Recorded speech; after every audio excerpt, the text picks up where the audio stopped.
자, 잘 쉬셨죠? 예, 아까보다 대답이 커졌네요. 대화가 된다는 뜻인데, 자, 지적의 분류 보도록 하죠. 125페이지에. 지적의 분류는 4개로 세분하는데, 제일 처음 나온 게 발전 과정상 분류에서는 최초로 처음 실시한 지적이 세 지적을 실시하게 되고, 발전하게 되면 법 지적, 그 다음에 발전하게 되면 경제 지적 순으로 발전해가는 것이 이게 순서입니다. 우리나라가 머물러 있는 것은 현재 이 법지적 단계에 머물러 있고, 여기는 현재 시행 전이에요. 앞으로는 룰로 갈 겁니다. 조만간에. 세지적은 가장 처음 실시할 당시에는 실시한 목적이 세금에 대해 세금, 과세할 목적으로 실시한 지적을 세지적이라고 부르고, 다른 말로 과세지적 그럽니다. 초창기 지적 실시할 때 세금 부과하는 기준은 아주 단순했습니다. 면적이 큰 땅은 세금 많이 내고, 작은 땅 조금 나라에서 면적 단위로 운영하는 지적을 세지적, 그래서 세지적으로 가장 중시적인 사항이 토지 면적입니다. 면적이란 말이 나오게 되면 세지적에 이렇게 묶어 놓으시면 되고, 문제가 발생이 돼요. 땅이 크면 세금 많이 내고 작으면 조금 내라 그러니까 큰 땅, 천답 있는 사람 세금 많이 내고, 비싼 땅, 대란 땅 조금 갖고 있어도 가격은 내가 더 나가지만 세금 조금 내니까 이 형평이 안 맞다 보니까 이런 세지적의 문제점을 보완시켜서 발전한 것이 법지적인데, 법지적은 토지의 소유권을 보호할 목적으로 실시한 지적을 법지적 그럽니다. 이 안에는 당연히 포함시킨 거예요. 소유권이 어디까지 미치는가 범위를 정해주고, 이 범위를 다른 말로 위치란 말 씁니다. 위치를 정해주고서 보호할 목적이 법지적인데, 위치란 건 다른 말로 토지의 경계가 됩니다. 그럼 법지적 상에서 가장 중요한 사항은 경계예요. 지금 현재 우리나라가 이제 아까 토지의 소재, 지번, 지목, 면적, 경계, 좌표 6가지 있다고 배울 때, 옆에 땅 주인하고 나하고 치고받고 싸울 일이 발생할 때 뭘 가지고 싸울까? 소재 가지고 싸울까요? 생각해 봐야 돼요. 너는 기분 나쁘게 상계동 살아. 싸울 일 없을 것이고, 지번 가지고 싸울까요? 안 싸우겠죠? 지목은 싸워요? 너는 기분 나쁘게 지목이 답이야? 그럼 싸울 일 없을 것이고, 면적 가지고 싸우나요? 싸워요? 네. 넌 나보다 면적이 더 크네, 일로 와 하면 붙자. 그럴 일 없을 것이고, 경계로는 싸워요. 내 땅이 어디까지라고 싸우고 다툼이 발생하는 것이고, 좌표는 싸우고 싶어도 못 싸워요. 알 수가 없으니까. 그럼 분쟁이 발생하는 건 지금 우리 몸에 밴 것은 경계입니다. 어릴 때부터 경계가 몸에 배 있어요. 그래서 학교 다닐 때 남자끼리 짝꿍은 별 문제가 안 생기지만 남자 여자 같이 짝꿍 만들어 놓으니까 책상에 자루 재가지고 찍 긋죠. 나만 해봤나? 찍 근 다음에 넘어오면 한 대 맞아. 그러고 서로 모르고 한 넘어가서 한 대 맞은 다음부터 수업 듣는 게 아니라 넘어오기만 기다리고 있을 거야 아마. 복수하려고. 어쨌든 그때부터 몸에 밴 것이 경계입니다. 우리는 경계 중심으로 운영하는 지적이다 보니까 경계를 가장 중시 여겨서 이 2개만 세분하시면 돼요. 면적이란 말은 어디서 다루고? 세지적. 경계란 말은 법지적이다, 이렇게 이해하시면 될 겁니다. 그래서 나중에 지적법 1조 보게 되면 뭐라고 써있는 맨 마지막에 소유권 보호에 기여함을 목적으로 한다, 딱 규정이 되어 있어요. 그래서 소유권 보호란 말이 나와 있어서 법지적 단계 할 때 이렇게 하시면 되고, 경제지적은 다른 말로 다목적 지적이라는 말 쓰는데, 지적 하나로 기술적, 경제적, 행정적 모든 걸 다 다루겠다가 경제지적이라는 말 쓰되, 이건 연구 단계에 있고 아직 시행을 못합니다. 비용이 많이 들어서. 잘 사는 미국도 어디 와 있느냐? 잘 사는 미국도 법지적 단계에 와 있어요. 그래서 여기는 연구 단계에 있는 것이고 아직 시행을 못하고 있고, 가고 싶어 해요. 근데 비용 때문에 못하고 있고, 우리는 여기 머물러 있기 때문에 이것만 기억하시면 돼요. 우리나라는 법지적 단계에 와 있고, 다른 말로 소유지적이라는 말 쓸 것이고, 소유권에 미치는 범위, 위치를 정해주고, 위치는 다른 말로 뭐라고 부르더라? 경계라고 부르더라. 자꾸 이제 전문 용어를 써야 됩니다. 경계를 중시 여기는 것이 법적이다, 기억하시면 되고요. 근데 경계 표시가 2번째 나오는데, 경계 표시를 할 때 뭘로 표시할 것이냐 해서 나눈 것이 도해지적하고 수치지적인데, 경계를 그림으로 풀었다 도해란 말 쓴 것이고, 그림도 없이 풀었자입니다.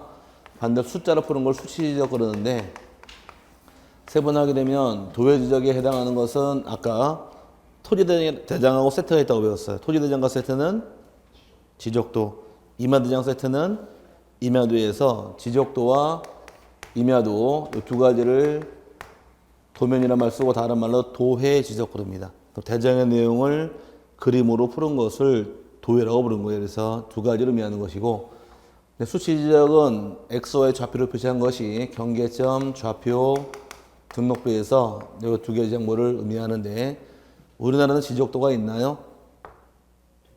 네, 임야도 있어요. 경계점 좌표 등록부 있나요?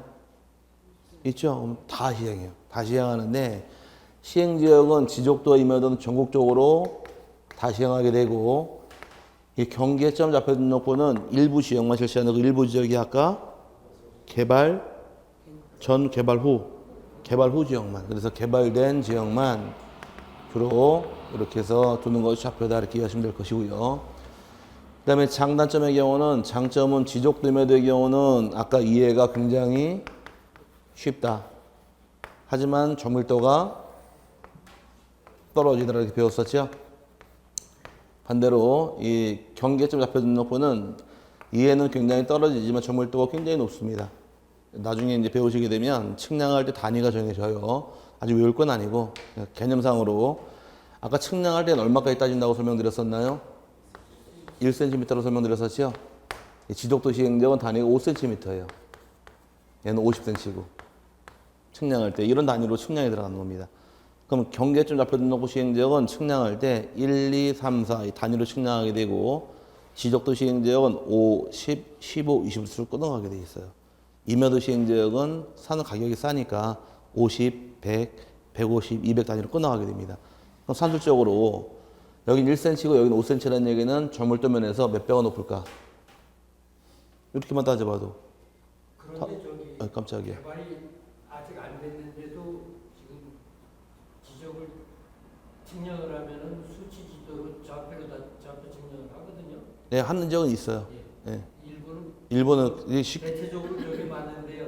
예. 그 대입 확정된 데하고 이제 이렇게 해서 수립된다고 안 됐는데도 전에처럼 이렇게 저 그 갖고 나서는이나 잡혀가지고 지적부에서 네. 일부 하고 그 실무상 얘기고요. 법적에서는 개발된 지역만 만들게 돼 있어요. 실무상에서는 그렇게 할지언정 법에서는 딱 정해진 것이 개발 사업한 지역만 묶어놔 버렸어요. 우리 실무병이 법을 배우는 거니까 개발된 지역만 이해하셔야 돼요. 아시겠죠? 네, 우리 법을 배우는 거 실무 배우는 게 아니라 측량은 요즘에 발달이 되어서 그 옛날처럼 도회 측량을 안 해요. 이렇게 안 갖고 나오고 네, 좌표가 측량 나왔는데 그 트래시가 측량 나왔는데 그걸 우리가 배우는 게 아니기 때문에 이렇게 배우셔야 된다는 얘기예요. 그래야지만 점수를 맞아요. 그 다음에 이렇게 따지면 몇 배가 정밀도 높을까요? 50배겠죠? 그만큼 높은 지역이 이 지역이에요. 산술적으로만 따져보더라도 단위가 1cm, 5cm, 50cm 단위다 보니까 정밀도는 이제 굉장히 높습니다. 높아서 경계분양 심하게 되면 이거로 다 들어가는 거예요. 땅값이 비싼 지역, 아까처럼 개발이 안 된 지역도 땅값이 비싼 지역 좌표를 만들어 놔요. 경계분양이 심해지게 되면 강남 땅, 아까 명동 땅이 비싸다고 말씀드렸는데 명동 땅 중에서 공시지가 제일 비싼 데가 어딜까? 말 나온 김에 여담으로 2012년 기준으로 그 이후로 못 봤는데 뭐 큰 차이는 없을 겁니다. 아마 3천만 원, 120원 요게 1제곱미터당 가격 공시지가입니다. 최고 비싼 데가 3천만 원 1제곱미터가 가로세로 1m가 그 다음에 가장 싼 데가 120원짜리 땅이 있어요. 이건 어디 있는 땅일까요? 명동.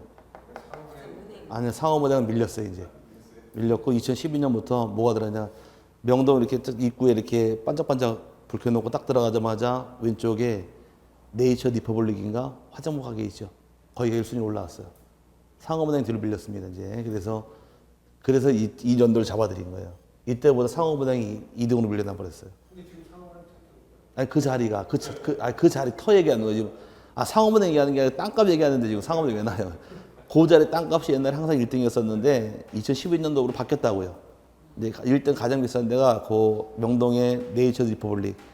저도 저번에 놀러 갔다가 일부 사진 한 장 찍고 왔는데 제일 비싼 땅이니까. 근데 거기가 1제곱미터당 3천만 원이고 경남 하동에 가면은 산골짜기에 있는 임야 제일 싼 땅 120원이에요. 그러니까 임야 사고 싶으면 돈 만 원 가지고 좀 땅 좀 사겠죠? 농담한 거 어쨌든 이런 관계가 공시지가 관계가 있는 겁니다. 그리고 이런 땅 비싼 땅들은 개발 안 했어도 경계 분쟁이 심하다 보니까 이런 데 좌표를 둬요. 반드시 개발된 점은 있는 게 아니고 일반적인 모습이 이런 점만 있다 이렇게 설명드린 것이 반드시란 말은 아닙니다. 항상 이유는 있으니까. 우리나라는 도해 지적도 시행하고 있고 수치 지적 둘 다 시행하되 도외 지적은 지적도임에도 전국적으로 다 있지만 얘는 필요한 지역만 작성하는 것이 작성 지역의 차이점이다 이렇게 이해하시면 될 것이고요. 다음에 넘어가시게 되면 등록 차원이란 말 나오는데 차원은 수평 지적이냐 입체 지적이냐 둘 나눠서 2차원, 3차원 나눕니다. 차원 따라갈 당시에는 토지를 수평으로 등록할 것이냐 아니면 입체로 갈 것이냐.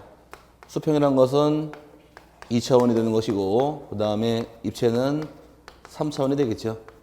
우리나라 지적은 어떤 땅이라 할지라도 무조건 수평 지적이지 입체란 말은 안 나옵니다.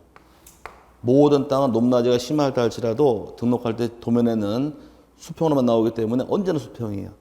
그럼 높낮이 심한 땅을 등록 못하게 돼 있으니까 현재까지는 수평 지적, 2차원 지적이란 말 나와서 나중에 면적 배울 때 면적도 지적금에 등록하는 필지의 수평 면상 넓이라고 배워요. 높낮이가 굉장히 심하다 할지라도 면적은 언제나 수평입니다. 그럼 산이 이렇게 해서 있다고 가정할 경우에 통상 산을 경계를 따지게 되면 산 정상 보고 나눠서 이렇게 김씨네 땅, 박씨네 땅일 경우에 이 면적을 정할 때는 이 면적을 정하는 게 아니라 이 면적을 정하는 거예요.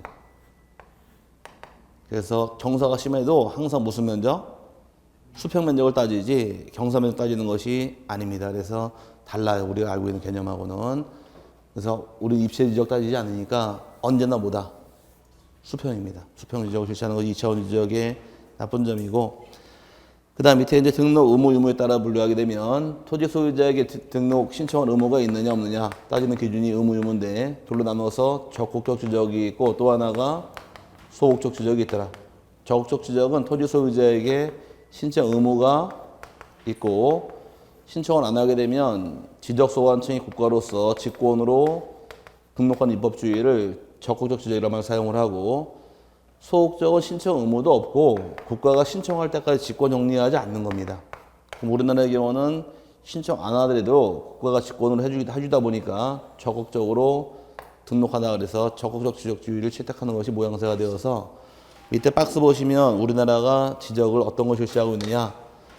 제일 처음 발전 과정선 어디 와 있으시고 법지적 단계 와 있고요. 근데 경계 표시할 때는 도외 지적을 실시해요. 수치 지적 실시해요. 둘 다 실시하고 있고 그 다음에 차원에 따라서는 2차원, 3차원, 2차원 수평 지적 실시하고 있으며 등록 의무 유무에 따라서는 의무가 따라 나오는 적극적 지적을 채택하고 있다 해서 맨 밑에 박스에서 현행 지적 제도는 뭐라고 나와 있느냐. 법지적 단계에 와 있고 도외 지적, 수치 지적 둘 다 실시하고 있으며 2차원 지적, 수평 지적이며 적극적 지적을 취하고 있다 해서 여기까지 지적이 분류가 되는 겁니다. 여기까지 말뜻 이해 갔어요? 근데 죄송하게 지금 떠드는 건 시험에 안 나오는 거니까 워밍업으로 가볍게 들으시라는 얘기입니다. 그래서 나중에 다 저절로 알게 돼요. 시간이 약입니다. 여기는. 그 다음에 오른쪽에 공간정보의 구축 및 관리 등에 관한 법률의 총칙이란 말 나오는데 이 공간정보법이란 말 쓸 때 줄여서 이 공간정보법의 경우는 3개가 나와 있어요. 이 공간정보법의 경우는 먼저 나오는 것이 측량법, 공간정보법에 포함된 내용이 측량법에 대해 나와 있고 그 다음에 수로조사, 그 다음에 마지막이 지적 이 3가지를 묶어놓은 법이 이 법입니다. 이 3개 중에서 이거 출제되는 게 아니에요. 이것만 출제를 해요. 이것만 출제하다 보니까 그래서 지적, 이 공간정보법 이런 말 안 쓰고 앞으로 지적법 말을 줄여서 부릅니다. 지적법이 요걸 의미하는 거예요.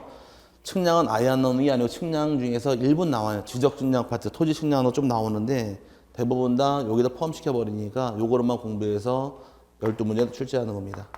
그래서 이 내용이 이제 여러분 책에 나오는데 2015년 6월부터 옛날엔 측량 수로조사 및 지적하는 법률이라는 명칭이 있다가 용어를 바꿨어요. 바꿔서 공간정보의 구축 및 관리 등에 관한 법률로서 명칭을 개정해서 이제 시행하게 됩니다. 올해부터. 이 법의 주요 이념하고 특성하고 나오는데 먼저 입법 목적이 법률 제1조입니다. 이 법을 왜 실시하는가에 대해서 나오는데 이 법은 측량 및 수로조사의 기준 및 절차와 지적공부, 부동산 종합공부의 작성 및 관리 등에 관한 사항을 규정함으로써 국토의 효율적인 관리와 해상교통의 안전 및 국민의 소유권 보호에 기여함을 목적으로 한다 해서 큰 목적은 3가지입니다. 첫 번째 나온 게 뭐, 맨 마지막에 국토 효율적인 관리가 첫 번째 주된 목적이고, 두 번째가 해상교통의 안전, 세 번째가 국민의 소유권 보호, 이 세 가지 목적이 궁극적인 목적인데, 아까 지적 공무원 몇 개 있다고 떠들었나요? 제가 종류가? 지적 공무 종류는 총 8가지가 있더라. 대장이 4개 있었고, 기억나세요? 도면이 2개가 있었고, 경계점 좌표 등록부하고, 전산 처리된 지적 공무까지 8개가 정해져 있더라. 기억나시죠? 근데 거기 옆에 붙어 또 뭐가 붙어 있나요? 부동산 종합 공부란 말 또 붙어 있네요. 부동산 종합 공부란 건 또 무엇이냐? 여기 또 작년에 2문제를 냈는데, 아까 제가 건물은 어떤 법이 다루시나? 건축법. 토지는 지적법. 그럼 지적법에 해당하는 장부가 8개가 있고, 건축법상 장부는 건축물 대장이 있고, 또 공법 배울 때 용도지역은 토지이용객 확인서가 있고, 개별 공시지가 확인원 등등등 굉장히 많은 서류가 있습니다. 그거를 다 한꺼번에 모아놓은 서류가 바로 부동산 종합공부예요. 이제는 이 부동산 종합공부 하나만 딱 띄게 되면 토지에 관한 내역, 건물의 내역, 도면 다 나와요. 좋아진 거예요? 나빠진 거예요? 네? 좋아지긴 뭘 좋아져요? 나빠진 거지. 뭐가 자꾸 생긴다는 얘기는 공부할 게 늘어난다는 얘기인데 좋은 게 아니잖아요. 없어져야 좋은 거지. 공부하는 입장에서는. 민원을 위해서는 이것저것 뛸 게 아니라 이제 하나만 딱 띄면 다 나오니까 이걸 다 확인할 수 있어 좋아진 거죠. 굉장히 민원에선. 하지만 우리 공부하는 입장에서는 자꾸 공부할 게 늘어나잖아요, 지금. 그러니까 뭐가 생기는 건 결코 좋아진 게 아니고 수험생 입장에서. 그러니까 어쨌든 간에 작년 2문제를 냈는데 지금은 이제 앞으로는 이것저것 떼서 다 확인하지 마시고 궁금한 게 있으시면 부동산 종합 공부 하나만 딱 떼게 되면 토지에 관한 내역, 그 다음에 건물의 내역, 지적도, 용도지역, 건폐율, 용적률 다 나와요. 부동산 토지와 건물에 관계된 이 구청 가면 공부가 18개가 있거든요. 이 18개 다 모아놓은 장부 이 장부예요. 그래서 이거 하나로 이제 모든 걸 다 확인할 수 있게 돼 있으니까 중개하신다거나 나중에 내가 이제 우리 집이나 내 땅에 대해서 어떤 데 궁금하게 되 이거 하나 떼면 다 확인할 수 있게 됩니다. 떼서 확인하시면 아마 모든 사항 다 담겨 있을 거예요. 공시지가, 주택가격, 용도지역 다 나오게끔 묶어놓은 것이 이 서류예요. 어쨌든 다 나중에 배우게 될 테니까 지금 이런 서류 정도만 감만 잡으시면 되고요. 그 다음에 이제 주요 이념에서 5개념이 나오는데 첫 번째가 지적 국정주의란 말이 나옵니다. 지적 국정주의 5대 이념이라 말 써요. 여기도 용어 정리해 그냥. 지적 국정주의라는 것은 지적에 관한 사항이 아까 토지의 소재, 지번, 지목, 면적, 경계, 좌표에서 이 지적이란 말 나오면 기본적으로 따라 나올 말이 소재, 지번, 지목, 면적, 경계, 좌표 이렇게 따라 나와야 돼요. 나중에 다시 한번 설명드리겠지만 이런 사항은 누구만이 정하느냐, 이런 것들은 누구만이 정하느냐, 국가만이 정하는 국정주의입니다. 그럼 토지의 모든 사항은 국가가 정하게 돼 있지 소유자가 정할 수는 없게 돼 있습니다. 만약에 토지 소유자 당신이 당신 땅 지목을 정해라라고 권한 주게 되면 뭘로 정할까? 대로 가고. 지번은 딱 3개밖에 안 나올 거예요. 한국 사람은 어떤 숫자 좋아하나요? 한국 사람이 좋아하는 숫자 3이죠. 한국 사람 3을 좋아해요. 그리고 은연중에 자꾸 하는 게 뭐예요? 가위바위보에도 3세번 하자. 3판 양승하자. 그래서 미국 애들이 좋아하는 숫자는 럭키 7에서 7 좋아하고 중국 애들은 8 좋아하죠. 딱 번호 3개밖에 없을 겁니다. 중국은 나중에 가실 일 있으면 가서 물어보세요. 중국의 차 번호판은 거래를 해요. 중국은 돈 많은 사람이 자기 이 과실을 위해서 번호판이 8888 붙은 번호판이 최고 부자로 자기 과실하는 그 번호인데 번호판이 8888이 그 번호판 가격만 얼마나 할 것 같나요?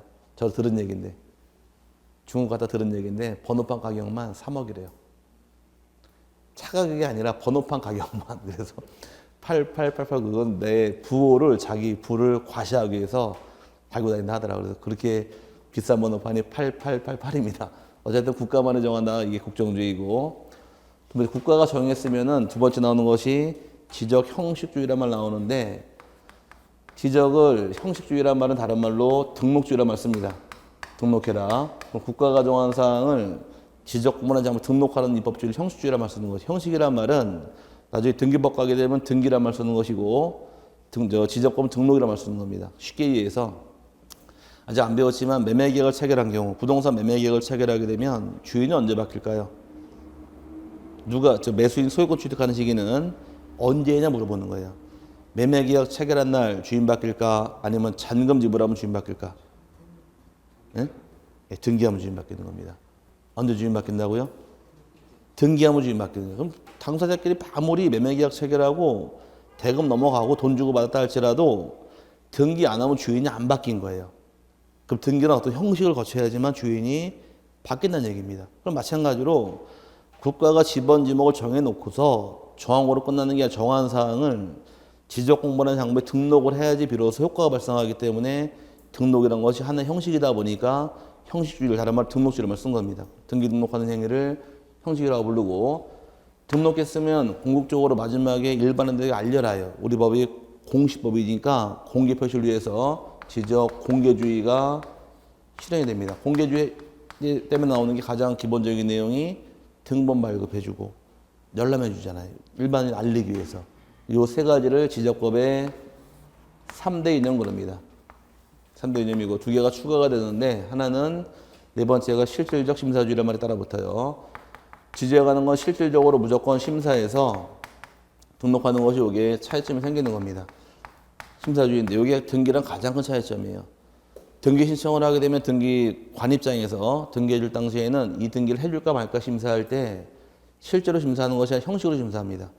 근데 지적권 실제로 심사가 들어가요. 이런 땅이 있나 없나에 대해서 실제로 심사해서 등록해주게 되는 것이고 등기 신청을 한 경우는 등기관이 이 등기 할까 말까 심사할 때는 실제로 이자들이 매매계약 체결했는가 여부를 조사를 안 해요. 조사 안 하고 매매계약서가 제대로 들어왔는가 서류가 제대로 왔는가 이것만 따져보다 보니까 등기가 좀 약해요. 진정성이. 혹시 법무사에게 등기 맡기신 분 법무사 등기 신청했을 경우에 등기소에서 여러분에게 혹 집을 사고 집을 팔고 해서 법무사에게 등기 맡겼냐고 확인 전화 받아보신 분 계세요? 없죠? 왜? 거기까지 심사를 안 하니까. 진짜로 이 두 명이 매매계약을 체결했는지 조사할 권한이 등기관에게 없어요. 등기 신청 들어오면 등기관이 등기해주고 말고 이 기준은 필요한 서류가 들어왔는가만 따져봐요. 그것만 따져보고 등기해주다 보니까 등기는 부실 등기가 발생할 수 있어서 왜 주변에서 보증 한번 섰다가 내 집이 잘못된 경우에 내가 가만히 이 집 갖고 있다가는 내 집에 가압류 경매에 들어올까봐 아는 사람들 친구한테 명의 싹 바꿔놓잖아요. 그런 거 보신 적 있어요? 그런 게 있거든요. 그러면 진짜로 매매계약 체결 안 했지만 가짜로 매매계약 체결했지만 등기 넘어가거든요. 그거는 서류만 맞으면. 근데 심사권이 굉장히 약한 게 등기고 토지는 이 토지가 있다 없다를 따져야 되니까 실제로 조사할 수밖에 없는 거예요. 진정성이 여기서는 보장이 되므로 어쨌든 간에 실질적 심사주의가 등기법이랑 가장 큰 차이점이 생기는 겁니다. 근데 마지막 차이 나오는 것이 이제 뭐가 있느냐? 직권 등록주의에서 아까 여기서 신청 의무가 있고 신청 안 하게 되면 직권으로 등록해버리더라. 그래서 여기다 다른 말로 직권 등록주의라고 부르는데 이 5가지를 합쳐 부를 때 5대 이념 부르는 것이에요. 5개 부를 때는 5대 이념이고 이 3가지는 3대 이념 그럽니다. 이것도 기출 문제예요. 지금은 안 내고 옛날 초창기 1회 시험, 2회 시험 나올 때 다음 중 지적법의 3대 이념이 아닌 것은 1번 지적 국정주의, 2번 지적 형식주의, 3번 지적 등록주의, 4번 지적 공개주의, 5번 실질적 심사주의. 그럼 답은 얘가 답이에요. 3대 이념이 요건 5대 이념이 들어오는 거니까. 이렇게 한번 나온 적이 있어서 한번 예전에 1회 때 2회 때 한번 나온 적이 있는데 그 이후로는 안 내니까 제목 정도만 이해하시면 돼요. 지적 국가가 정하더라. 국정주의라는 것이 있고 국가가 정한 사항을 등록해 줘야겠네요. 등록하는 건 뭐라고 부르고 등록주의 다른 말로 형식주의고 일반들에게 공개하더라. 공개주의가 있으며 실제로 심사 실질적 심사주의하고 직권 등록주의까지 해서 정해집니다. 여기까지 워밍업 단계고 실제로 문제는 다음 페이지 128페이지에서 용어의 정의 아마 용어 정의 나오면 오늘 수업 끝날 겁니다. 용어의 정의가 이제 막말로 이제 쓸 용어를 다 모아놓은데 여기인데 이거 정리 끝나면 지적법은 한 20% 먹고 들어가요. 앞으로 쓸 말 다 모아놨으니까. 그러니까 왜 외국 나가서 회화할 때도 문장은 다 못 만들지만 단어 몇 개로 대화하지 않나요?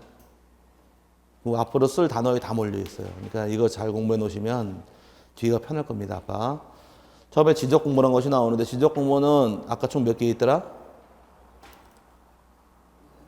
8개 있다고 떠들었잖아, 합의. 그래서 그거 떠들고 있는 게 여기에요. 지적 공모란 토지대장, 임야대장, 공유지 연명부, 대지권 등록부, 지적도, 임야도 및 경계점 좌표 등록부 등 지적 측량 등을 통하여 조사된 토지의 표시와 해당 토지의 소유자 등을 기록한 대장 및 도면을 말한다는데 괄호 안에 정보 처리 시스템을 통하여 기록, 저장된 것을 포함한다. 그래서 전산까지 8가지를 지적 공모라고 칭하는 겁니다. 이 중에 대장이 몇 개 있다고 배우셨어요? 아까? 4개 있었죠. 토지대장이 있었고 임야대장하고 공유지 연명부하고 대지권 등록부까지를 대장이라고 부르고 지적도와 임야도를 도면이라고 부르더라. 기억나세요? 네, 아까 들었던 내용이 참 나온 것이고 별도의 정보가 2개가 더 있는데 연속 지적도 올해 출제합니다.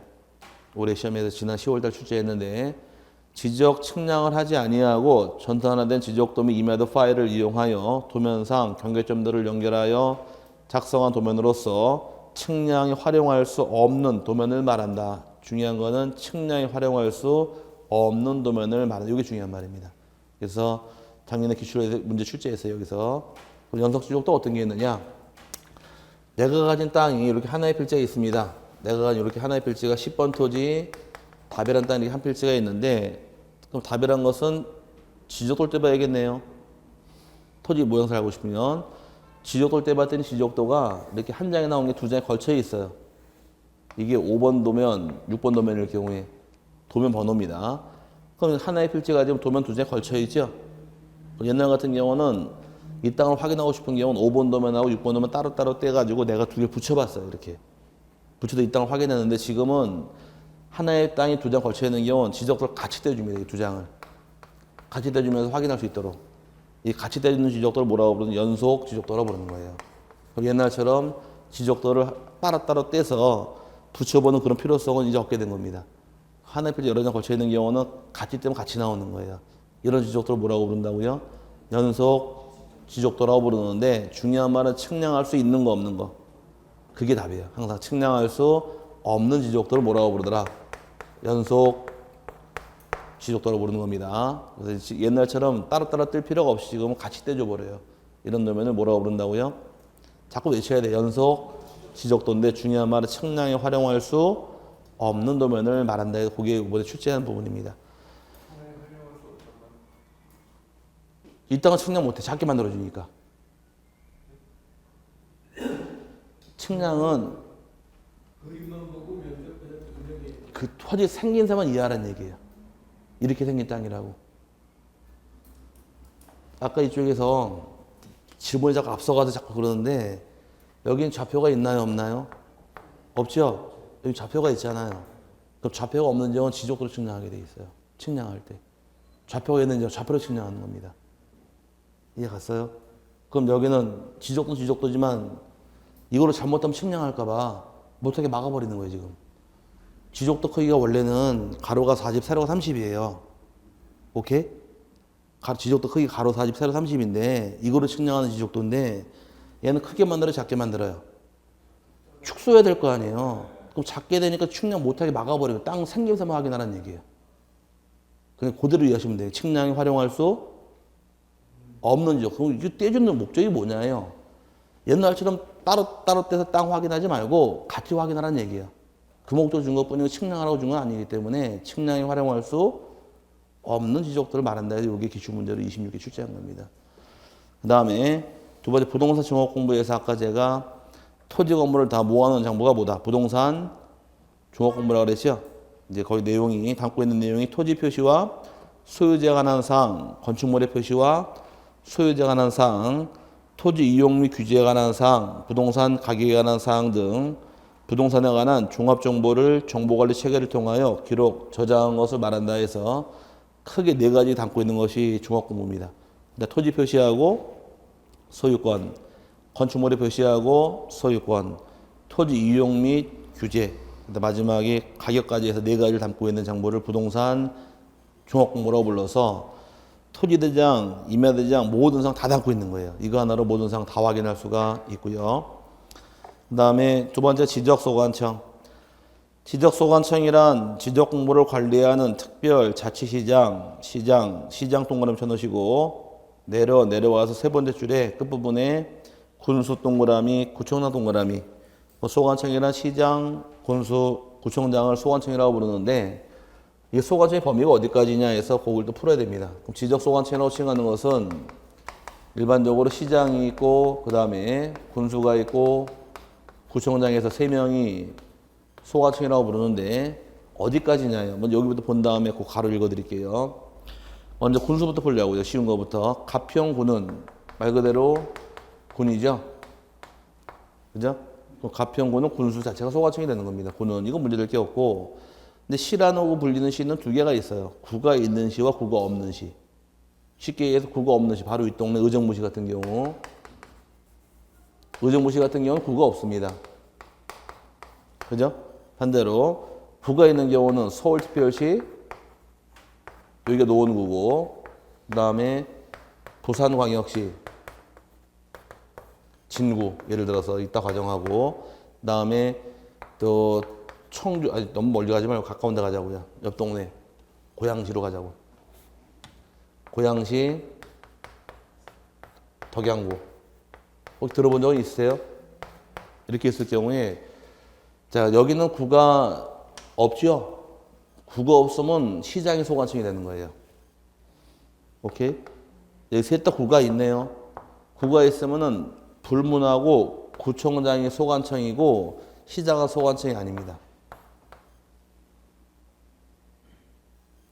구별할 수 있겠어요? 그럼 고양시 덕양구일 경우는 누가 소관청?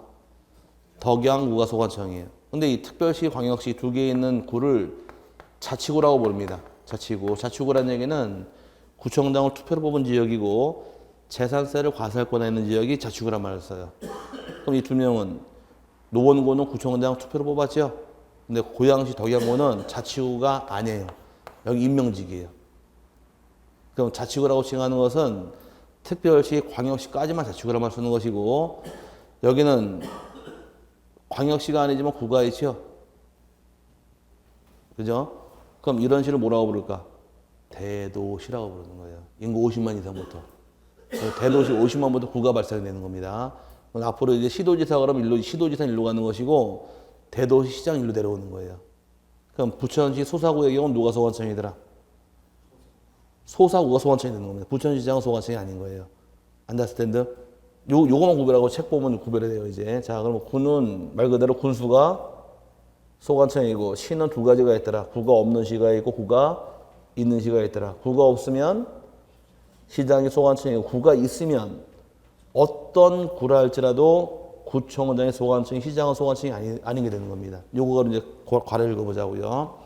시장 옆에 읽어보니까 제주특별자치도 설치 및 국제 자율도시 조성을 위한 특별법 제15조 제2항에 따른 행정시의 시장을 포함하며 행정시장도 시장에 포함시키겠다는 얘기인데 제주도의 경우 시가 몇 개가 있느냐? 두 개가 있죠. 제주시하고 또 하나가 서귀포시. 제주시장하고 서귀포시장은 투표가 아니라 임명직이에요. 임명직으로 태어나는 시장을 행정시라고 부르는 겁니다. 뭔 말인지 가졌어요? 제주도에는 시가 몇 개가 있더라? 두 개가 있는데 그 시장은 제주시장, 서귀포시장은 우리 구청장 투표하듯이 투표를 뽑은 게 아니라 도지사가 임명한 거예요. 그 임명을 태어나는 시장을 뭐라고 부른다? 행정시라고 부르는 겁니다. 행정시장도 시장이니까 소관청에 포함이 되는 것이고 아시겠죠? 여기까지. 그 다음에 지방자치법 제3조 제3항에 따라 자치구가 아닌 구를 두는 시의 시장은 제외한다. 구가 있는 시의 시장은 소관청이 아니란 얘기예요. 여기 자꾸 보세요. 여기 봐야 돼. 여기 알아야 돼. 봐야 돼. 구가 있는 시의 시장은 소관청이 아니란 얘기예요. 누가 소관청이 돼야 되니까? 구청장이 소관청이니까. 이해 갔어요? 구가 있으면 시장은 소관청이 아니란 얘기예요. 그럼 마지막 구청장 보니까 뭐라고 써 있느냐?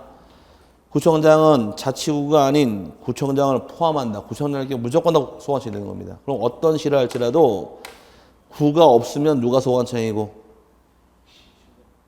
구가 없는 시는 시장의 소관청이고 구가 있으면 구청장의 소관청이지 시장은 소관청이 아닌 겁니다. 구별할 수 있겠어요? 이렇게 보고 들어가시면 아, 이게 이거다 아는데 이거 안 보고 그냥 이 내용 봤다가 이 뭔 말을 구별을 못해 이 말 가지고 그렇게 이해하고 넘어가시라는 얘기고 그 다음에 세 번째가 토지의 표시. 토지의 표시라면 지적 공부에 토지의 소재, 지번, 지목, 면적, 경계 또는 좌표를 등록한 것을 말한다 해서 6가지를 토지의 표시라고 부릅니다. 이건 기본적으로 외우셔야 돼요. 소재, 지번, 지목, 경계, 좌표, 면적해서 6개 기본적으로 외우셔야 됩니다. 그 다음에 네 번째가 필지. 필지라 하면 하나의 지번에 붙은 토지를 등록 단위를 말한다 해서 원칙은 대통령령이 정하는 바에 의해서 구역이 된 토지를 필지라고 부르는데 대통령은 지번이 하나인 토지를 필지라고 부릅니다. 필지가 뭐라고요? 지번이 하나인 거. 없어요. 최소 면적 단위의 경우는 공법에서 정해요. 공법에서 정하는 거. 그리고 대지 면적 최소한도는 60제곱미터라고 공법이 정하는 것이고 지적금은 제한이 없습니다. 그래서 필지라는 것은 법이 정한 단위가 필지다 이렇게 이해하시면 되고요. 그 다음에 다섯 번째가 지번. 지번이라 하면 필지마다 부여하여 지적 공부에 등록한 번호를 말한다. 지번은 뭐의 번호냐? 말 그 토지의 번호가 지번입니다. 그 지번은 토지의 번호인데 번지는 뭘까 그러면? 지번은 토지의 번호, 번지는 근데 다시가 있는 거하고 아니에요. 제가 설명드리려고 그래서 자 지번하고 번지는 2013년까지는 같이 있었어요. 지번 이꼬로 번지였습니다. 지번 번지 같이 쓰다가 2014년부터는 이때부터 달라지기 시작을 해요. 지번은 토지의 번호, 여기는 주소. 주소는 이제 도로명령 사용하는 게 있습니다. 2014년부터 무슨 놈 몇 번지라는 말을 붙기 시작했을 거예요 아마. 2014년부터는 주소와 토지 번호 달라집니다. 이원어로 사용을 해요. 그래서 옛날 2014년까지는 지번 이꼬를 번지로 같이 이용해서 이때가 편했죠 그냥. 지번하고 번지 차이점이 뭘까요? 그러니까 옛날에 지번은요 땅의 번호고요. 번지는 사는 주소가 번지 이렇게 얘기했는데 지번을 거꾸로 하니까 번지 다시 엎어치니까 똑같은 겁니다. 이렇게 강의를 했어요. 근데 2014년부터는 지번은 지적법상 토지의 번호를 지번이라고 부르고 내가 사는 곳 주소는 도로명주소 사용하는 것이 여기 차이점이에요. 그래서 달라졌기 때문에 달라지게 된 계기는 우리나라는 이걸 쓰고 있는 이게 우리나라만 쓴 제도입니다. 전 세계가 이걸 다 써요. 시범적으로 강남 테헤란로에서 테헤란로를 중심으로 해서 좌우측을 나눈 다음에 홀수 주고 짝수 준 다음에 번호를 부여하고서 서울역에서 시작해서 찾아와라 해서 강남구 무슨 동 몇 번지 옛날 주소하고 도로명 테헤란로 몇 번지 준 다음에 찾아와라 두 명을 딱 줬습니다. 근데 테헤란로 몇 번지라고 받은 외국인은 30분 만에 찾아왔어요. 근데 무슨 동 몇 번지 옛날 이 주소를 준 사람은 4시간 되도록 못 찾아왔어요. 그 이유는 무슨 동 몇 번지라는 주소는 전 세계가 다 써요. 무슨 로 몇 번지 이거는 지네가 쓰는 제도니까 이게 눈에 익고 편하니까. 근데 이건 우리나라만 쓰고 있는 거예요 지금. 그래서 옛날에 지금 내비게이션 때까지 땅 다 찾아가지만 옛날 같은 경우는 땅 찾으려고 그러면은 중개업소 들렸다가 몇 번지 어딨냐고 물어보고 그림 보고 찾고 막 헤매고 다녔잖아요. 지금은 찾기 편하지 않나요? 내비게이션에다 번호만 딱 넣으면 딱 찾아가니까. 잘못 아직도 헷갈리는데요, 사실은. 뭐가요? 택배 기사들이 아니 택배 기사들은 여기에 의해서 움직이는 사람들이고 예, 이제 내비게이션 이걸로 많이 바뀌고 있어요 지금. 바뀌면 금방 찾아오겠죠. 왜저 아직 저 습득도 안 됐는데 또그 도로 관리명 번호가 주소 번호가 6자리에서 5자리로 된 거예요? 누가 우편번호? 예, 우편번호가. 그건 저도 모르죠. 그건 근데 뭐 미국이 5자리 쓴다고 우리도 그냥 따라갔다는데 좀 안 맞는 것 같아요. 어쨌든 그 옛날에 5자리도 6자리 바뀐 거잖아요. 번호가 완전 책이 네, 다 바뀌었죠. 근데 이게 전 세계가 쓰다 보니 이걸로 가라 해서 일로 따라오게 된 거예요. 그 세계 지번학회가 있어요. 지번학회에서 한국만 이걸 쓰니까 이상하지 않느냐 그래서 밖으로 압력이 들어와서 이걸 바꾸기 시작한 거예요. 근데 아직까지도 결국은 어때요? 우리는 이게 더 편하지 않나요? 그러니까 세계화가 되는데 왜 니네는 3개월 안 시키고 따로 이걸 갖고 가냐 그래서 집어넣기다 압력에 들어와서 결국은 바뀌게 된 거예요. 그런 내막이 좀 있는 겁니다. 학계 쪽으로. 그래서 어쨌든 2개를 같이 쓰게 돼 있어요. 그래서 지금은 주소는 이걸로 표시하고 번지로, 그 번지는 도로명조로 사용하게 되고, 토지 우리 지적법상 다루는 장본 이걸로 달라서 이원화되는 것이 이제 복잡해진 케이스입니다. 어쨌든 지금은 이원화 체계로 가니까 토지번호는 뭘로 가시고 지번, 그 다음에 주소는 번지로 하시라는 얘기입니다. 그 다음에 지번 부여 지역이 따라붙는 지번 부여 지역이란 지번을 부여하는 단위 지역으로서 동리 또는 이에 준하는 지역을 말한다 나오는데, 지번을 부여할 때는 동이나 리 단위로 부여하게 됩니다. 동, 리 단위로 부여하는데 하나 물어나 보자고요.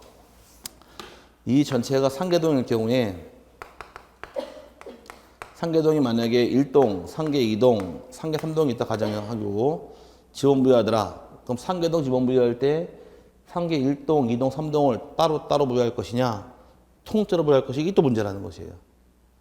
따로 부여할까, 통째로 부여할까? 한번 찍어보세요. 네, 지번 통째로 부여합니다. 통째로 같이 부여해버려요. 여기 1번을 내면서 흘러가서 맨 마지막 번이 흘러들어오는 게 여기에 만약 총 1000필치일 경우에 1000번 떨어지는 이렇게 부여하는 방법이에요. 1동, 2동, 3동 따로 부여하지 않습니다. 따로 부여했다가는 문제가 생겨요. 상계 1동 50번지, 상계 2동 50번지, 상계 3동 50번지 다 따로 있잖아요. 근데 상계 1동 50번지 찾아가겠지만 아무 생각 없이 상계동 50번지 이렇게 찾아 나오게 되면 어디로 갈까 이거? 그래서 상계동은 1동, 2동, 3동 다를지언정 똑같은 지번은 없습니다. 전체 통째로 부여하기 때문에. 무슨 뜻인지 이해하셨어요? 그럼 상계동 내에서 편집번호를 잘 모르는 경우에 상계동 50번을 찾아가게 돼 있어요. 왜 이거 하나밖에 없으니까 전체에선. 그 말하는 여기서 말하는 동이라는 것은 1동, 2동, 3동이 아니라 동 전체를 맨날 이렇게 개념 잡으시라는 얘기입니다. 뭐 상계동 그럼 제일 마지막 지번은 몇 번인가요 지금? 요 칠판상에서 제일 마지막 지번이 1000번이죠. 요거를 법에서 나중에 배울 때 제일 마지막 번호를 최종 지번, 제일 마지막 번호 또는 최종 본번이라고 불러요. 나중에 최종 지번이 뭔 말인지는 나중에 세계 들으시면서 그걸로 외우셔야 할 게 있어요. 근데 그 뜻이 바로 이 뜻이다 이렇게 하시면 되고, 그 다음에 오른쪽 7번째가 지목. 지목이라 하면 토지의 주된 용도에 따라 토지의 종류를 구분하여 지적공부에 등록한 것을 말한다 규정하는데, 토지의 사용 목적이 바로 지목입니다. 지목은 뭘 따라 정하느냐? 용도 보고 정하게 돼 있어요. 뭘 보고 정한다고요? 용도 보고 지목을 정하게 되는데, 과거 기출문제 보게 되면 2번 나오기를 지목이란 토지의 주된 성질에 따라 띵, 성질이 아니라 용도, 토지의 주된 지형에 따라 띵, 틀린 말이어서 항상 용도별로 지목을 정하게 됩니다. 8번째가 좌표. 좌표라 함은 지적 측량 기준점 또는 경계점의 위치를 평면, 직각, 종횡선 수치로 표시한 것을 말한다 규정하는데, 수학적 기호로 이걸 뭐라고 부르느냐? 우리가 XY 좌표라고 부르죠. 이걸 말로 바꿔라요. 말로 바꾸게 되면 지금 보시는 X축하고 Y축이 맞는 것이, 요 지금 그림이 좌표가 평면이 입체예요. 뭐 툭 튀어나온 거 없잖아요. 평면이고 XY 만난 것이 직각으로 만났죠. 직각이고 Y축을 종, X축이 횡. 그래서 평면, 직각, 종횡 수치를 좌표라고 부르는 겁니다. 한번 떠들어 보면 돼요. 평면, 직각, 종횡 수치를 뭐라고 부른다? 좌표라고 부르는 겁니다. 말을 바꾸는 거예요 뿐이에요. 그래서 평면, 직각, 종횡 수치의 교차점을 좌표라고 부릅니다. 근데 경계점이라 하면 필지를 구획하는 선의 굴곡점, 동그라미 표놓으시고, 선의 굴곡점으로서 지적도나 임야도의 도의 형태로 등록을 하거나, 경계점 좌표 등록 후에 좌표 형태로 동그라미 좌표 등록하는 점을 말한다 규정하는데, 경계점이라고 불리는 건 2개가 있습니다. 경계점이라고 불리는 것은 하나는 선의 굴곡점이라는 점이 있고, 또 하나가 XY 좌표가 있다. 2개를 경계점이라고 부르는데, 이 선의 굴곡점은 뭘 의미하느냐? 내가 가진 토지가 예를 들어서 10번 땅, 이렇게 예쁜 땅이 지적 나와 있다 가정을 하게 되면, 10번 토지 대가 있다고 가정했을 때 이 땅 꺾이는 점이 몇 개가 있나요? 꺾이는 점 4개가 있죠. 이 꺾이는 점을 뭐라고 부르느냐? 선의 굴곡점이라고 부르는 거예요. 그럼 이 토지는 경계점이 4개가 있다 이렇게 만들어 놓으시고 그다음에 이 땅을 XY 좌표로 표시를 하게 되면 좌표 몇 개 찍으면 될까요? 4개 찍으면 되겠죠? 4개 찍었을 때 이 XY 좌표에도 뭐를 보겠다? 이것도 경계점이 되는 겁니다. 그럼 경계점은 2개가 있는 거예요. 하나는 뭐가 있고 선에 굴곡점이라는 점이 있고 또 하나는 좌표 2가지를 경계점이라고 부르는 겁니다. 그 경계점을 왜 만들었느냐? 그 경계 만들 목적인데 경계라 하면 필지별로 경계점 간을 직선으로 연결하여 지적공을 등록한 선이 경계다. 그럼 칠판에서 이 땅 선내 굴곡점이 경계점이라고 그랬죠? 4개를 연결하게 되면 만들어진 선이 있겠네요. 이 선이 바로 뭐냐? 얘가 경계라는 것이에요. 그러면 얘도 경계점인가요? 좌표도? 네, 그럼 경계점 좌표를 4개 연결했을 때 만들어진 선, 이 선이 바로 경계가 되는 겁니다. 근데 말을 엮자고요. 자, 경계는 무엇을 연결하면 경계가 돼요? 경계점을 연결하면 경계가 만들어지는 것이고 경계점의 종류는 2가지가 있는 거예요. 선의 굴곡점하고 또 하나 좌표. 엮어서 보시면 돼요, 말을. 자, 경계는 뭘 연결시키면 경계가 된다? 경계점을 연결하면 경계가 되는 것이고 경계점의 종류는 2가지가 있는 겁니다. 하나는 선의 굴곡점하고 또 하나가 좌표 2가지를 뭐라고 부르느냐? 경계점이라고 부르는 거예요. 같이 엮어서 보셔야 돼. 그래 말이 편하게 넘어갑니다. 그 다음에 이제 11번째가 면적. 면적이라 하면 지적공부에 등록하는 필지의 수평면상 넓이를 말한다 규정하는데 아까 몇 차원 지적인가요? 우리나라는 2차원 지적. 면적은 언제나 수평입니다. 높낮이를 따지질 않아요. 그래서 수평으로만 나오다 보니까 땅속에 있는 것들은 표시가 안 됩니다. 그런 게 문제점이 생기고요. 그 다음에 12번째 토지의 이동인데 토지 이동할 때 이자 가만히 보니 이자가 무슨 이자인가요? 다른 이자죠? 토지가 움직이는 게 토지 이동이 아니라 토지에 뭔가가 달라지는 것을 토지 이동이라고 표현한 겁니다. 뜻이 토지 표시를 새로 정하거나 변경하거나 말소하는 것을 말한다. 그러면 아까 토지 표시 몇 개 있었어요? 나 같으면 빨리 왼쪽을 보겠어. 3번의 토지 표시. 얼른 보겠어. 6개 있었죠? 소재, 지번, 지목, 면적, 경계, 좌표. 찾으셨어요? 이 6개 중에 어떤 거 하나라도 새로 정한다거나 변경한다거나 말소하는 것을 토지의 이동이라고 부르는 겁니다. 그럼 6가지가 아니면 토지 이동이 아닌 게 되는 거예요. 뭔 말인지 갔어요? 그 안에 그럼 토지 소유자 있나요? 토지 표시에? 토지 표시 안에 아까 6개 있었잖아요. 소재, 지번, 지목, 면적, 경계, 좌표만 있었잖아요. 소유자 없었죠? 소유자가 바뀌는 건 토지 이동이 아니다요. 공시지가 변경은 토지 이동 아니다 이렇게 흘러가는 거예요. 토지 등급 변경도 토지 이동 아니다. 토지 이동이 되기 위한 조건은 6가지만 따집니다. 소재, 지번, 지목, 면적, 경계, 좌표까지만을 의미하니까 6개 가지고서 새로 정하고 변경하고 말소할 때를 뭐라고 부르느냐? 토지의 이동이라고 부르는 겁니다. 그 종류가 6개가 따라 나오는데 처음 나오는 것이 신규 등록. 신규 등록이라 하면 새로이 조성된 토지 및 등록이 누락되어 있는 토지를 지적공부에 등록하는 것을 말한다 해서 토지를 처음 대장에 등록하는 것을 신규 등록이라고 불러요. 토지는 새롭게 늘어나는 성질은 없습니다.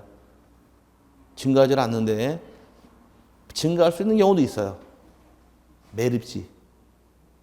간접사업을 통해서 바닷가를 매립하게 되면 땅이 새롭게 생겼나요? 이 땅을 처음 대장에 등록해 줘야 돼요. 그때 등록하는 걸 신규 등록이라고 부르는 겁니다. 또 등록을 하는데 아까 중국 등록 다 되라고 설명드렸었는데 등록 안 된 토지가 있더라. 등록해 줘야 될 거 아니에요. 이때도 신규 등록이라는 말 써서 사람으로 따지면 뭘로 이해하시면 될까? 출생 신고하는 겁니다. 그렇게 이해하시면 될 것이고요. 두 번째가 등록 전환, 참 중요한 용어인데 등록 전환이라 하면 임야대장 및 임야도에 등록된 토지를 토지대장 및 지적도에 옮겨 등록하는 것을 말한다. 등록 전환의 참 중요한 용어인데 아까 제가 우리나라 모든 땅은 토지대장이든 임야대장이든 하나를 반드시 가지라 그랬습니다. 기억나세요? 그럼 지목이 만약에 임야할 경우는 지목이 등록 어디에 할까? 등록할 장부는 편하게 이해하세요. 임야란 땅은 등록하는 장부가 임야대장, 임야도가 있겠네요. 그럼 또 임야일 경우 예를 들어서 임야대장하고 임야도에 등록이 되어 있는 땅이 있는데 등록된 땅이 나중에 개발 사업 할 때 임야가 대로 바뀌어 버립니다. 대로 바뀌게 되면 대로한 땅 등록할 장소는 어디예요? 토지대장하고 지적도니까 지목이 이렇게 바뀜으로써 임야대장 임야도에서 토지대장 지적도로 등록을 샥 바꾸는 것을 등록을 바꿨다. 등록 전환이라고 부르는 겁니다. 순서가 맞아야 돼요. 어디에서 어디로 넘어왔어요? 임야대장 임야도에서 토지대장 지적도 등록을 샥 바꿀 때가 등록 전환이고 거꾸로 하는 경우는 없어요. 등록 전환 이 순서가 맞아야 돼요. 등록 전환은 임야대장 임야도에서 어디로 넘어가더라? 토지대장 지적도로 넘어가는 땅이고 대란 땅이 임야로 되는 경우는 없잖아요. 그러니까 거꾸로 가는 경우는 없는 건 이 순서를 물어봐요. 등록 전환 어디서 어디로 넘어간대요? 임야대장 임야도에서 토지대장 지적도로 등록을 바꾸는 것을 등록을 바꿨다. 등록 전환 그럽니다. 그래서 남자분들 군대 생활하다가 제대로 말 쓰고 또 다른 말 쓰는 거 있죠? 전역. 역이 바뀌잖아요. 현역에서 예비역으로. 이러지 바꿨다 전역이라고 말 쓰듯이 전환이에요. 등록을 바꾸는 겁니다. 순서가 맞아야 돼요. 이게 제일 중요한 용어입니다. 시험에서 한 4번 정도 답이 돼서 출제된 적이 있으니까 줄기차게 외우게 돼 있어요. 나중에. 그 다음에 이제 세 번째부터 쉬워요. 분할액이라는 것은 분할은 지적공부에 등록된 하나의 토지를 두 필지 이상으로 나누어 등록하는 것을 분할 이렇게 표현하고 거꾸로 합병이라는 것은 합치는 거겠죠. 두 필지 이상의 토지를 하나의 필지로 합하여 등록하는 것을 합병이라 하더라. 어려운 내용은 없고 5번은 지목 변경이란 지적공부에 등록된 지목을 다른 지목으로 바꾸어 등록하는 것을 말한다. 지목 바뀌는 지목 변경인데 여기도 지목이 바뀌었지 않습니까? 개념이 달라요. 한번 따져보자고요.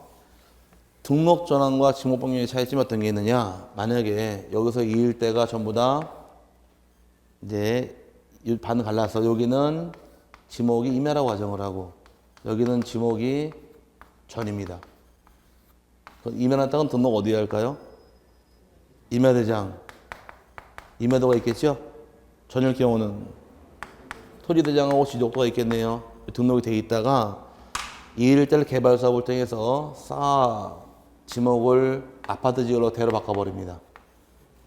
다 대가 돼버린 거예요. 그럼 이쪽에 땅 임야가 지목이 대로 바뀌었나요? 요건 임야가 대로 지목이 바뀌었죠? 여기도 전이 대로 지목은 똑같이 바뀌었죠? 지목은 똑같이 바뀌었는데 문제는 이 대란 땅을 등록할 장소는 토지대장 지적도 아닌가요? 맞죠? 그러면 임야가 대로 바뀌게 되면 지목 하나 바뀌어서 끝날 게 아니라 지목도 바뀌면서 임야대장, 임야도가 토지대장 지적도로 다 바뀌어야 돼요. 그럼 지목도 바뀌면서 대장도 바뀌고 도면 다 바뀌는 이 포괄적인 사유를 뭐라고 부르더라? 자꾸 외치세요. 용어 생소하니까. 등록 전환이라고 부르는 것이 차이점이고 이쪽에서는 지목은 바뀌었죠? 대장 바뀌어요? 도면 바뀌어요? 안 바뀌잖아요. 그럼 동일한 대장상에서 지목 하나 딸랑 바뀔 때 요걸 지목 변경이라고 부르는 거예요. 그럼 등록 전환 안에는 지목이 바뀌었죠? 임야가 대로. 그래서 여기는 등록 전환 시에 지목 변경을 수반한단 말을 써요. 그럼 지목도 바뀌고 대장도 바뀌고 도면 다 바뀌는 이 포괄적인 사유를 뭐라고 부르고? 등록 전환이라고 부르는 것이고 동일한 내장상에서 지목 하나 달랑 바뀔 때 이거를 뭐라고 부르더라? 지목 변경이라고 불러서 서로 개념이 다른 겁니다. 여기 협의의 사유, 광에서 이렇게 표현해서 내용 좀 세분하면 두 개 구별할 겁니다. 아마 여기 일단 그 차이점이고 6번째 넘어가시게 되면 이제 축척 변경. 축척 변경이란 지적도에 등록된 경계점의 정밀도를 높이기 위하여 작은 축척을 큰 축척으로 변경하여 등록하는 것을 말한다는데 중요한 것은 도면이 아까 몇 가지 있었느냐? 지적도하고 임야도가 있었죠? 근데 여기 정의 보니까 뭐만 나와 있어요? 둘 다 나와 있어요? 지적도만 나와 있어요? 지적도만 나와 있죠? 그럼 축척 변경 대상은 지적도만 대상에 임야도로 말 들으면 안 돼요.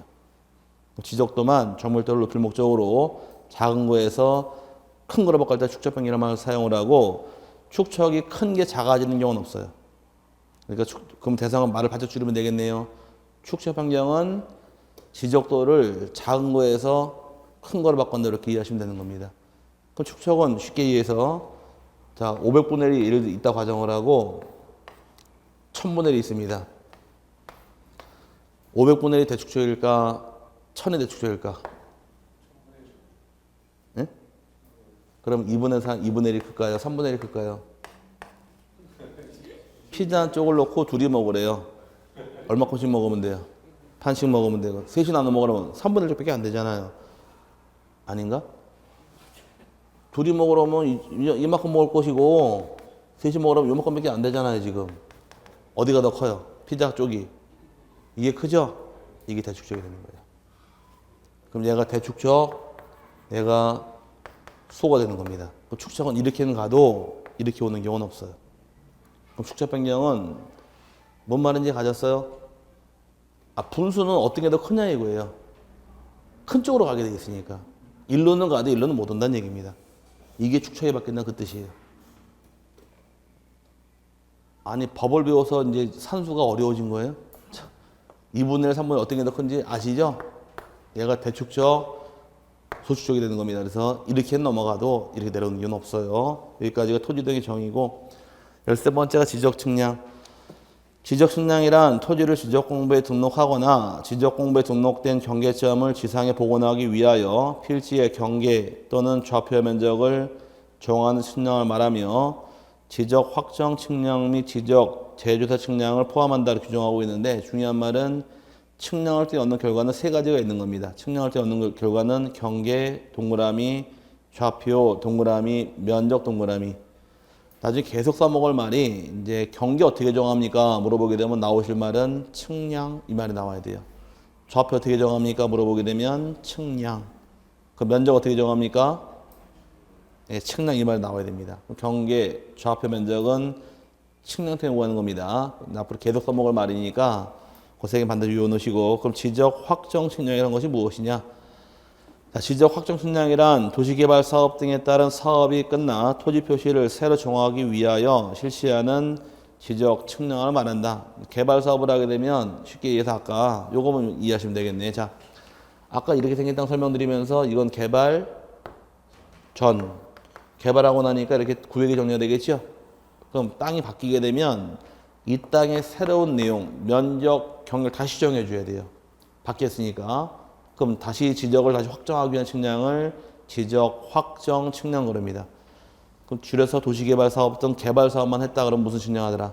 지적 확정 측량하는 굉장히 중요한 용어입니다. 이거는 굉장히 많이 나와요. 앞으로 무진장 많이 나오기 때문에 개발 사업을 실시하게 되면 무슨 측량한대요? 지적 확정 측량하더라. 그럼 여기서 말이 엮일게.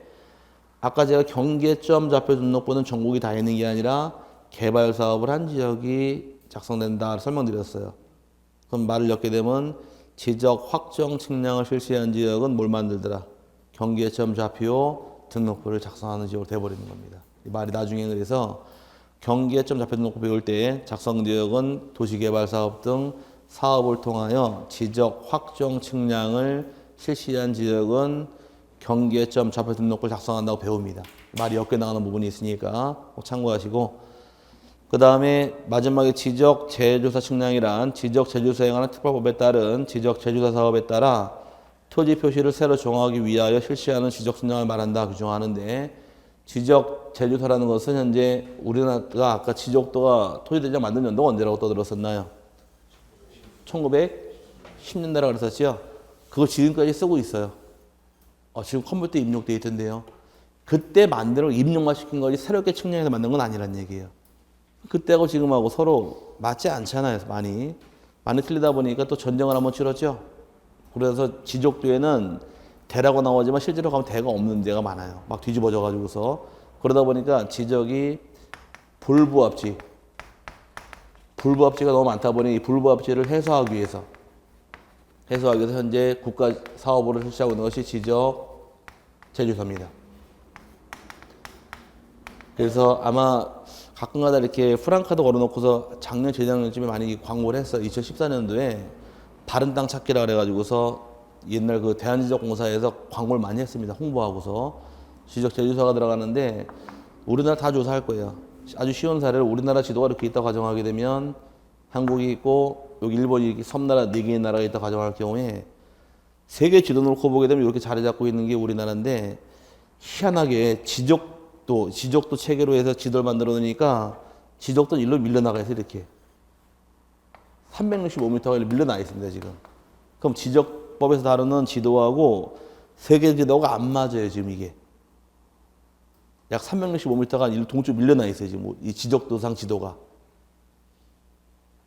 우리가 만든 게 아니다 보니까 모든 측량의 기준점이나 원점은 일본 애들이 다 만들어 놓은 거예요. 근데 이게 안 맞아요. 또 옛날에 만들었던. 그래서 이걸 다시 맞추기 위해서 국가 사업으로 현재 들어가고 있는 게 지적 제조사 사업을 실시하고 있는 겁니다. 이때 측량하는 걸 지적 제조사 측량이라고 부르는 거예요. 나중에 이제 불법제도란 말 나오는데 나중에 수업 제도로 나갈 때 불법제라는 게 뭔지 설명드릴 테니까 지금은 그냥 지적을 뭐 하더라? 제조사 할 때 실시하는 측량을 지적 제조사 측량이라는 데 이렇게만 개념만 잡아놓으시기 바랍니다. 이런 땅이 실제로는 되게 많대요. 전국적으로. 너무 많아서 이걸 해소할 목적으로 국가 사업으로 이 제조사를 하고 있는데 전국도 100%다 들어갈 겁니다. 다 들어가는데 1차적으로 비용 문제 때문에 현재 국가 전국토 중에서 14.8%만 현재 제조사가 들어가 있어요. 현재 비용이 얼마나 들어갔을까요? 돈 들어가는데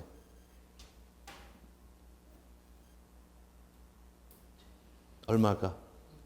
2조.